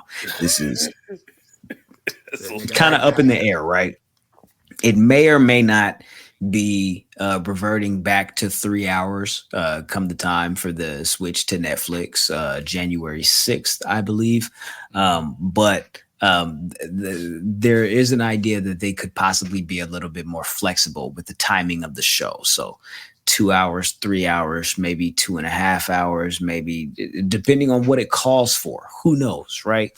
So look, bro, I got $37 and half a Toblerone, bro. You can have that for like 2 hours and It makes sense. 7 more minutes. It makes but like Netflix is definitely using this shit because this shit works off of Netflix because like we're going to see how this 2-hour shit works with the shit, and then the Netflix, and then like so if 2 hours is better in these last 3 months than the fucking 3 hours that we're probably buying already, then they're going to get 2 hours too. Like, but and then USA is going to put another episode of SVU on either before or after. So like, you're gonna get another episode of SVU whether you want it or not, regardless. Yo, Olivia Benson is gonna be like, oh, "Give me a hug in your face, either at 8 o'clock or at 11 o'clock." So pick it. And then to add to that, there's also the possibility and the idea that SmackDown may occasionally go 3 hours on USA.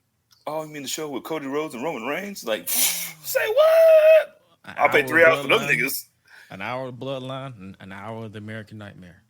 But they're gonna pay that out. 30 minutes to each. You know what I'm saying? You got to split it up. And if The Rock comes back, 40 minutes to the Bloodline. Nah, just him alone. Just him alone. Mondays and Fridays. The Rock needs his own to-be special. I mean, if they do it occasionally like they used to do back in the day when they had episodes of Monday Night Raw, they'd be like, oh, yeah, it's the Slammies, 3-hour episode of Raw. I used to get hyped for that. If you do it every now and again, I'm like, okay, we got something special. That lets you know like we got something on the books. Now, if you're doing 3-hour episodes every other week, I'm going to become desensitized to it. And I'm going to do like what I used to do when if like there's nothing interesting going on, I'm going to turn that shit off and I'm going to go to bed. Oh, or had that shit. Damn, that third hour. Nigga, like, yo, put that shit on while I go to bed. Nigga, it was like, oh my God, here comes.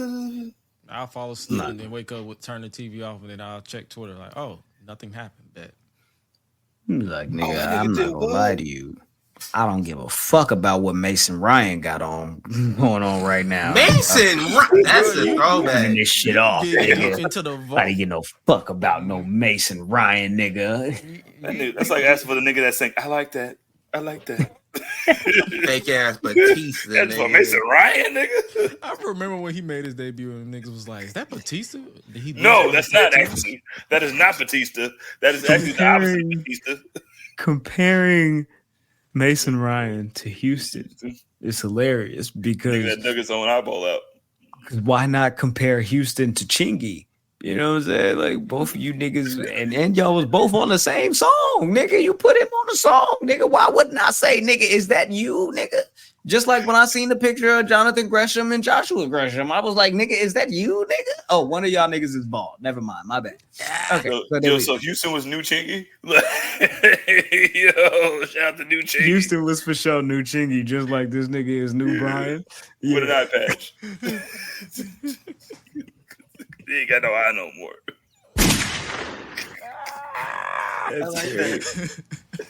Oh God, they gave that nigga I-24 bars. I've never heard a song where a nigga say, "All right, bro, that's enough rapping from you. Back to the hook." Chilling at the Holiday Inn. Yeah. But yeah, WWE moves Raw to 2 hours come October the 7th. And I don't know, man. That's dope. That's dope. But the women are already booked a little sparingly. So what happens to segments and I don't know, stories like Rhea Ripley and Liv Morgan?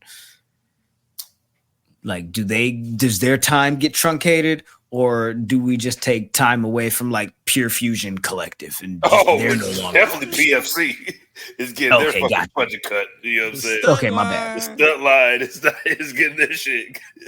We acknowledge you. Well, okay, no Rhea Ripley, like you don't say, bitch.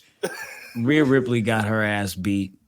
Damian Priest got his ass beat. Street Trash Judgment Day, and along with Liv Morgan and Rhea Ripley's crutch, they all dog walked the Terror Twins. Is she so legit hurt, or is that just they continuing that? Because now I'm confused.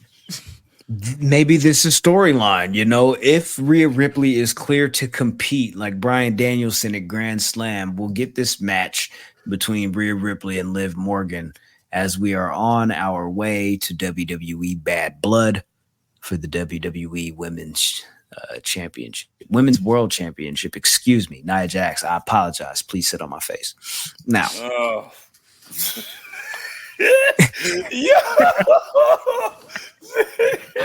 it's not just me, y'all. You know what I'm saying? Like, yo, every time we tweet Nia Jax, they think it's me. And usually it is. I just want to let you know that me and the foe, the new foe. This the foe for foe. This the foe for foe, man. Foe for foe, you know what I'm saying? She's definitely the junior bacon cheeseburger of that meal. Oh my God. Junior bacon cheeseburger, nigga. That's a whole junior nigga. That is a baconator, nigga. What are you talking about, nigga? She is a baconator. Fresh at 10:41. Back on course here. The WWE is on the road to Bad Blood here. Come October the 5th, we got a couple of matches booked for this show. They are now made official. That is, as I did mention, Rhea Ripley and Liv Morgan for the WWE Women's World Championship. In addition to that, the other half of the Terror Twins, Damian Priest, will be taking on Finn Balor in a grudge match. And then officially also announced is CM Punk taking on Drew McIntyre in a Hell in a Cell. Your thoughts, guys. Ben, I want to throw to you first. What do we think about the build-up so far for Bad Blood and these matches that we have? Take your pick. What's up, bruh? I feel like the strongest build out of all of these is obviously, to me, is the CM Punk and Drew McIntyre, but a close second is that Damian Priest and Finn Balor one, because Finn Balor told no lies in his promo on Monday. He was like, yo, man, every time I was even close to the championship, here you come with the briefcase. Here you come standing outside the ring. Here you come telling me that you might cash in. And I'm not really the bad guy in this situation. You were the one who fucked up the brotherhood. And I was like, damn, bro, there's layers to this. And I like the way it's being lined up. I feel like we're going to springboard Finn Balor into an actual singles run that we were supposed to see a while ago. So I'm really just like in love with this storyline now. My least favorite out of these is, no disrespect, but I feel like the Rhea Ripley and Liv Morgan, I feel like wrap it up, bro. Like wrap it up, B. They've lost the plot.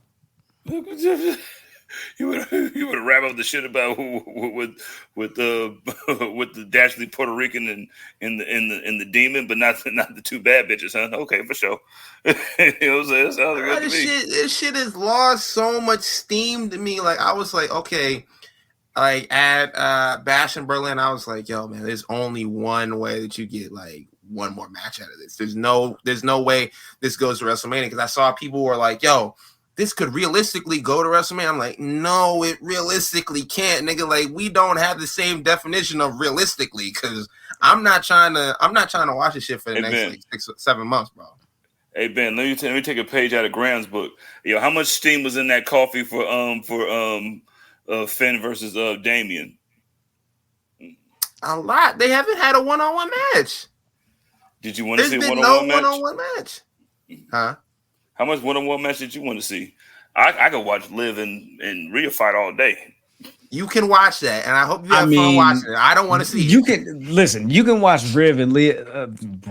You can watch Liv and Rhea fight all day. Right, Riv. Reva Morgley. You can watch. Stop it. You can watch Liv and Rhea fight all day because of reasons, not because of that shit just gonna keep being dope. You feel me? Like, hey. Like, let's keep it a beat. I got concepts of a storyline. No, but they literally hate each other. Like, Liv and Rhea have more of a story than Finn and fucking Damian, don't they? But this one is fresher. It's like, do they really though? Because both of these parties are former tag team champions, right? Both of these parties were joined together at the hip for some time. And both of these parties had individuals that turned on one another for reasons. So So the Liv and Rhea story is longer. It does have a little bit more of a backstory, but I'm not sure how much more of a timeline that actually has. I think that 6-7 months, maybe. Yeah, I think the Liv and Rhea shit is built on bricks more than Finn's and Damien's built on I feel like Finn straw and and hay. Damien should be this pay-per-view, maybe one more match, and then move on. That's just how I feel. Yeah. Like, Yeah, it's not something that you can just drag. I mean, they could probably do cross paths in the Royal Rumble if needed, and then move forward. That's it. Yeah, I think Ben said something a couple of weeks ago in regards to like these two feuds as far as the pairings of Liv and Rhea and Priest and Balor. I'd be okay and more comfortable with Priest and Balor continuing, but I kind of need Liv and Rhea to end. That's just me personally. And looking at what here in the chat, Cyclops is better than Wolverine says, I honestly just want the women's champion to focus on the women's division, not all the extra shit. And I can't disagree with that, bro. Like, I need the women's division to get back to the women's division, and like I need them to build more stars that can actually compete with Liv, because she hasn't defended the title against anybody, and who is her competition? So Rhea Ripley. I know, but they need to figure that out. And if Rhea's going to take the title back, I want them to line up more contenders for her. But Jizzle, go ahead. So you know how they're doing the number one contendership for the IC title? They should do the same with the women's title, like a little tournament. Yeah, like a mini tournament. Just I would have Katana Chance and fucking Kaden Carter fight each other in a heartbeat for that tournament. And that's fucking genius. No, like, but what I honestly think the women should, and not the extra shit. Let me ask you something. Cyclops is better than Wolverine. When have you ever known a woman to ever deal with some shit that ain't ever had no extra shit with her?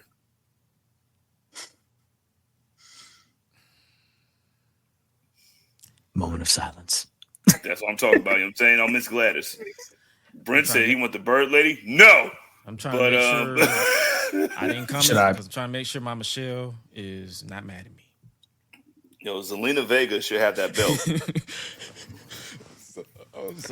I don't know if Selena Vega should have that belt, but you know, there's that. There's the possibility of it somewhere down the line, I guess. I don't know. I just want everybody to fight each other. I want everybody to fight each other too. I need everybody to hate each other.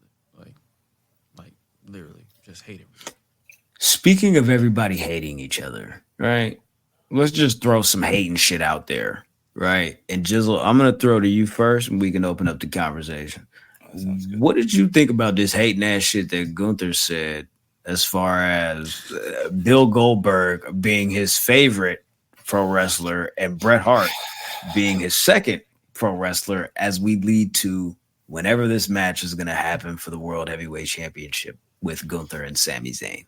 Oh, man, let me turn my hat backwards. You know what I'm saying? Like Ash Ketchum, you know what I'm saying? How dare this nigga? How dare this bum ass nigga to say that shit to a legend? And I loved it. I loved every single moment of it. Nigga, yeah, nigga. I love when you say some shit like, yeah, what are you going to do about it? Here comes Sami Zayn, you know what I'm saying, with the cheek pop. But that shit was good. I love that shit, man. Even though, like, he probably didn't mean it. I know you didn't mean it, Gunther. You know what I'm saying? I'm a wrestling fan. It's not real to me, brother. Right. So, you know, that's great. But I thought that shit was so genius. It was like, you know how the obvious shit is so just like, yo, why the fuck did you do that? But it's still good. It's like, of course you did that shit, man. Like, that's what you're supposed to do. And it's like Gunther because he can kill you. Right. And it's like Gunther's character, there's no reason for Gunther's character's favorite wrestler to be Goldberg. Of all people. Right? There's absolutely no reason other than I'm trying to get under your skin and I hope it works. Did it work? Because I gave it a real good stab. Let's not laughing. So you know he was trying to get under that man's skin because that was sure. Gunther, the wrestler and the man. Because you know damn well he don't like Goldberg. Yo, that boy Hitman was like, yeah, that was a good one. Even when he said it, he was probably like, yo, that still sounds good. It looked like he didn't want to be there at all. Like that brother wanted a nap. Yeah, they said Brett was a little under the weather.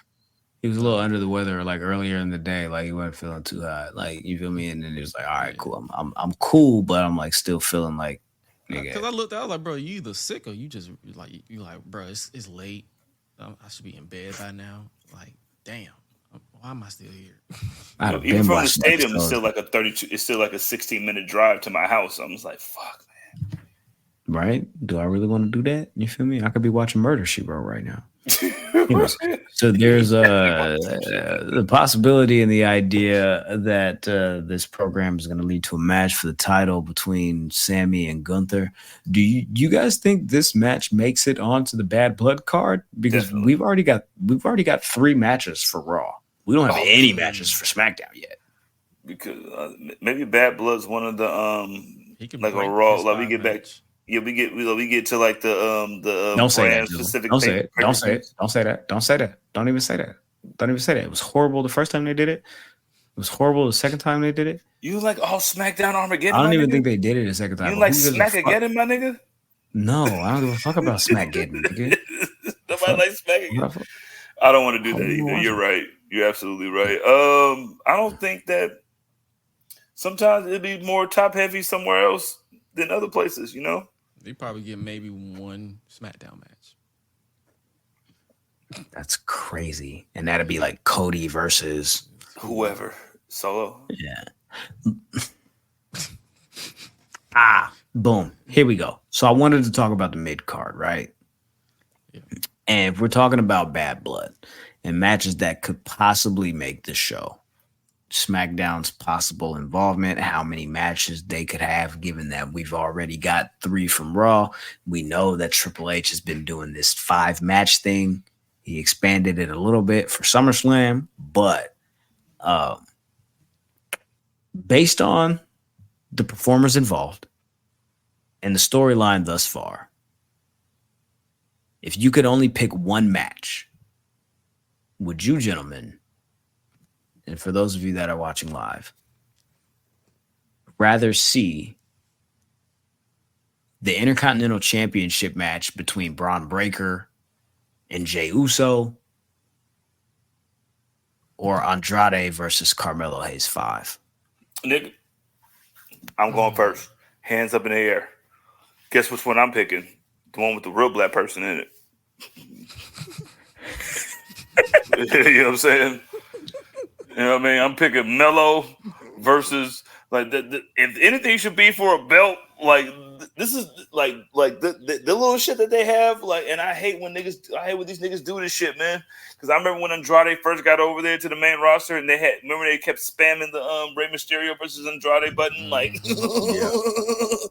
and they're doing the same thing as this with Black Excellence, and I'm like, you know what? I'll take it. You feel me? Like, if anything should be for a belt, like, God, I wish the fucking U.S. belt was up for grabs, but LA Knight got that shit. Like that. Like the that. end game is one of them versus LA Knight. No, but like, remember when Booker T and the Canadian who should not be named was fucking wrestling like 5 times in a row, like for the belt. You know what I mean? Like, TV title, WCW. Mm-hmm. And for the I think they did that shit for the Intercontinental belt too. They might have, bruh. No, I remember they went back and forth. They had some funk over a little tournament. Yeah. Okay, so that might be something I need to go back and double check on. You feel me? Because I swear to God, I remember something like that. So you might be right, bro. That's quality the IC television. title or the US title. It's one of those two. Yeah, that's quality TV. One of them titles, you know what I mean? Like, and then like something like that. Like when you have like such a good, like, just a natural dancing partner type fucking match like that. Well, like you got to do that shit. And then, like, there's nothing wrong with spamming the button, nigga, where both of the niggas is good, like, inside and outside, especially like with Melo and shit. Like Rey Mysterio fighting Andrade that first time when they was spamming the button was different than fucking Black Excellence fighting you and he's calling you a bitch ass nigga getting his haircut. Like, I'll take that all day. So, yes, please.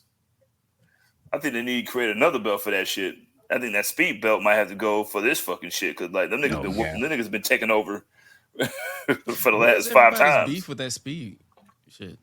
Like, niggas don't want to watch fucking YouTube because they're too busy watching the fucking. So they're mad about watching free matches? Okay. I mean, yeah, man, they want to watch the fucking the Reddit videos about Karens and shit. Shout out to Dark Fluff.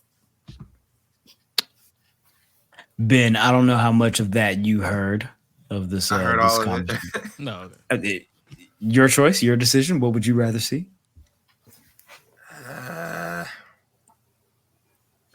I'd probably say Carmelo versus Andrade. Even though it is like over the Yeet Man, bro. I ain't trying to see that.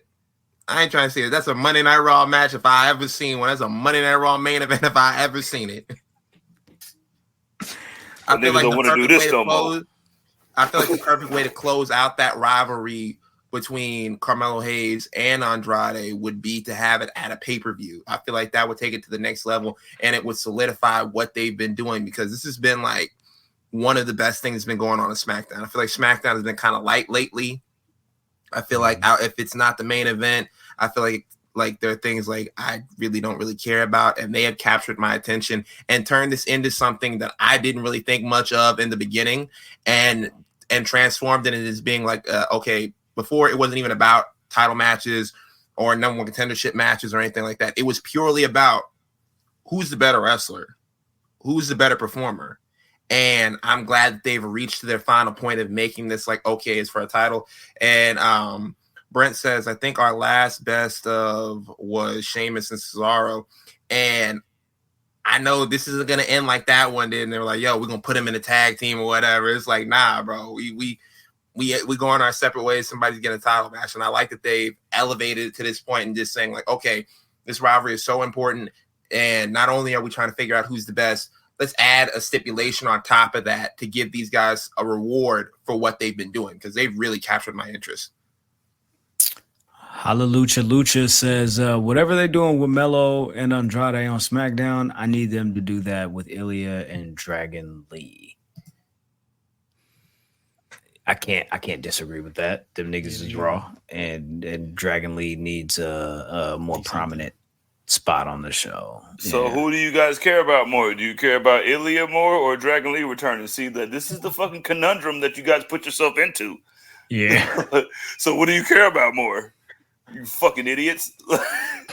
Ilya, but Dragunov needs he needs a better push, more showcase for him to get up. Ricochet's gone, guys. I don't know if you guys know this. But Ricochet is gone. I didn't notice. I just wanted to throw that out there. No two niggas that have a fucking lawsuit against AEW look just like that nigga. So just with hair. Yeah, you know, say why you ugly? And you got a lawsuit, J5. Wow. Okay, so Gresh. I would Uso? I ain't gonna lie to you. Breaker? What you talking? No, it's Andrade and Melo. Like Jay and Braun is a Raw main event, legitimately. Like that's something. It's like would I mean? Because I'm gonna be at Bad Blood, so it's like would I mind doing the yeet again like we did at Mania? Sure, but the match that's a one and done. Like it'll be competitive, but at the end of the day, we all know Braun is gonna spear the fuck out of Jay. He's gonna spear the yeet out of that man. And 1, 2, 3, continue his reign. So there we go. I agree. So across the board, yeah, Melo Andrade is the more enticing program. It seems like here. Yeah. Oh yeah, you know. Too bad. I mean, Too bad. There's no disrespect to Jay. There's no disrespect to Jay and what he's accomplished, but it's just like quality wise, Melo and Andrade is more enticing, especially if they go the route of the winner facing LA Knight. Yeah. No disrespect to the nigga that got all the fucking glasses and shirts and shit. Or hell, they can one up it and just make it a triple threat. I wouldn't be opposed to that either. Like I wouldn't after that segment on SmackDown this past week. I wouldn't be opposed to them going that route. I do think one of them should get the solo shot at one point, but I wouldn't be opposed to a triple threat. Not at all. Not in the slightest. Yeah, there's that. I got nothing else. Anything else you guys wanted to mention or touch on before we get out of here? Anything I missed or glossed over? please let me know. Speak now or forever. Hey, yo, man, shout out to my man, shout out to Gang AJ, you know what I'm saying, on the top 500, you know what I'm saying, 126, you know what I'm saying, bitch, show Sam in the business. You feel me? Who was the Kendrick of wrestling? Hangman. Definitely Hangman. Yeah. The hating is at an all-time high. Dear Isaiah. That shit was in the nose. My bad. Yo, to say that you would burn a nigga's child home house down 1,000 times if you can, like that's some fucking 50 Cent shit. Like, and it's like I said that shit on my show too. I was like, Hangman, that cry that he let out was basically the old Hangman. He's embraced the hate now. So.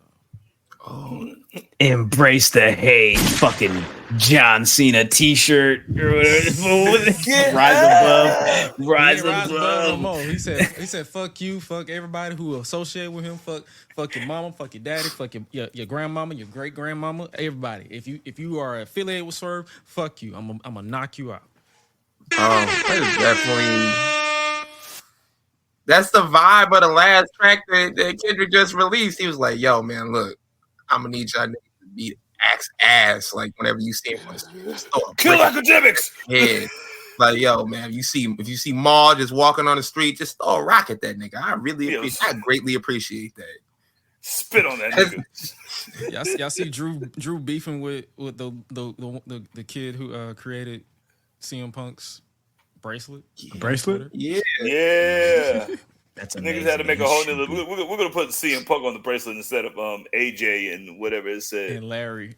Yeah, AJ and Larry. And I'm like, okay, yeah, you knew what it was. Still some weird shit though. I'm like, bro, Drew is beefing with Stan Twitter is hilarious. Like, bro, what are you doing? But we deal with a barb every week, dog. And you're going to have to keep dealing with this nigga. You feel me? Big pressure. You feel me? I'm talking about Jay-Z. You don't know the difference between... Listen, what? She don't know the difference between Stephen A and Shannon Sharp, bro. She's on the same show. That was absolutely crazy. I was like, it's okay. It's okay. She was like, oh, shit. Don't matter, bro. Accountability on the queen. Don't disrespect the queen. You feel me? I was finna say something disrespectful to somebody, but I'm glad I forgot what I was finna say. So, yeah, straight like that. But I would have been, you feel me? And y'all niggas would have felt like you did. Y'all talking about? Anyway, so yeah, make sure y'all following at the show at the Enemies P3 on all social media platforms. That's likely going to change soon, but I'll just throw that out there right now. Follow it now and then follow it later, but tell your mama to fuck with us because I mean, otherwise, you about phone them. Exactly. You feel me? So yeah, make sure you following at the show at the Enemies P3, all social media platforms. Follow me at Oh My God Graham. Beat me there. Don't meet me there. Gresh, welcome once again. Floor is yours. Tell them everything that they need to know. Yeah, you already know. If you're not catching me here with my fellow brethren here with the Public Enemies podcast, you can catch me every Tuesday and Monday, actually. All Shit Here We Go Again podcast with Ruthless Lala. Gresham Lee's podcast every Tuesday, 9:45 p.m. Eastern Standard Time, because we're trying to go to bed before we get exhausted the first thing the next morning. Like, we try not to go too late. That's all I'm saying. 9:45 is the best we can give you. If you want to follow the podcast or anything going, at Gresham Lee's Pod or on YouTube or Gresham Lee's everywhere, you can follow your boy at It's Gresh, Ayo It's Gresh everywhere else, because, yeah. Gucci.